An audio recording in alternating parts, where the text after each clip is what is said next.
Procrastination is the action of delaying or postponing something.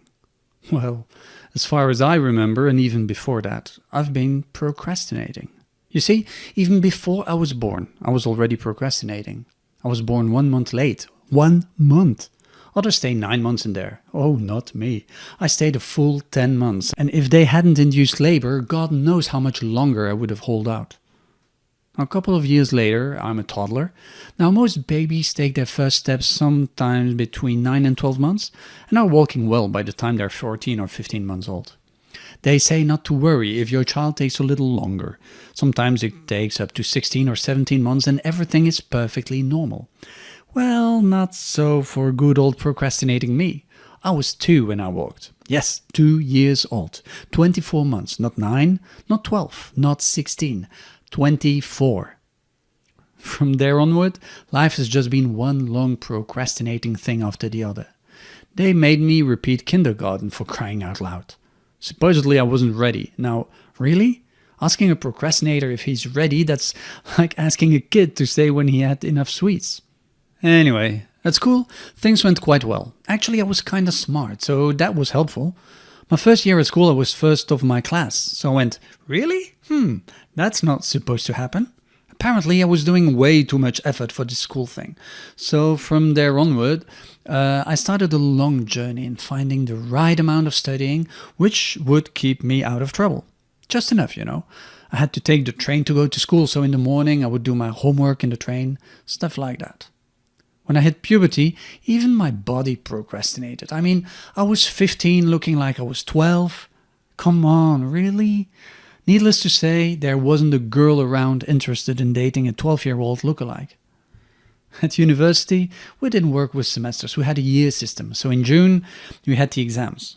Our classes were crowded, so I remember this professor saying, "Look, everything is in the book, if you don't want to come to class, you don't have to."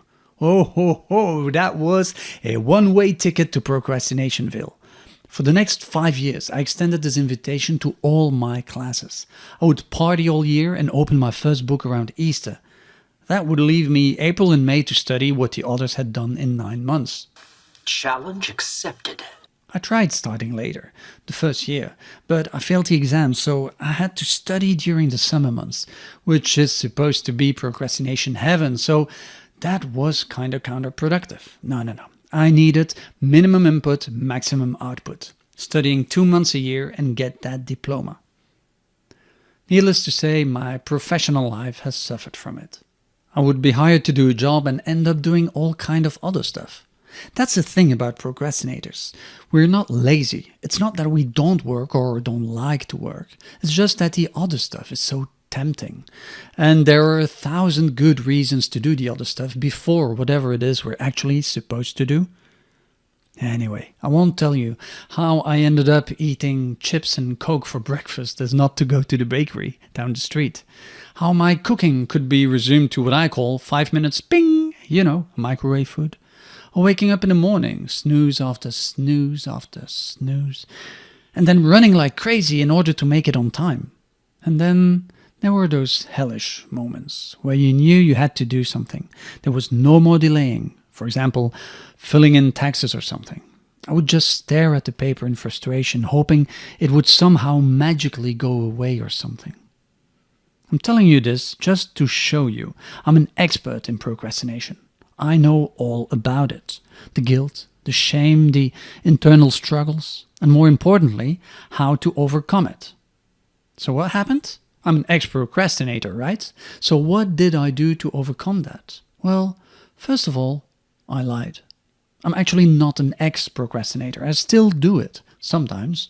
But I use it to my own benefit. I give it a space. I let it exist and it serves me. But I'll explain all that later. So basically, I decide when I procrastinate. Second, it didn't happen at once. When I look back, I realized there were many little changes, things I started doing and stopped doing, which helped me. And I'll share all of them in the coming lectures. I basically started new habits, step by step, one by one. I'm not sure which came first. Was my resolve so strong that I started the new habits, or was it the habits which strengthened my determination? Hard to say. If I had to choose, I probably would say that both happened at the same time. I had a strong resolve, which helped me put in place new habits, which in turn grew my resolve even further. Yeah, something like that. So, am I procrastination free? Yeah, well, almost. If you don't count the plumber I'm supposed to call since 3 years for that thing in the basement. I'm doing pretty good, I guess. So this chapter is about procrastination, willpower, and motivation. Follow me on my journey and I'll tell you everything I know and learned firsthand about procrastination and how to beat it. Unless you're procrastinating right now, of course. By watching this. If you watch this, you'll be procrastinating, but if you don't watch this, you won't know how to stop procrastinating. What a moral dilemma.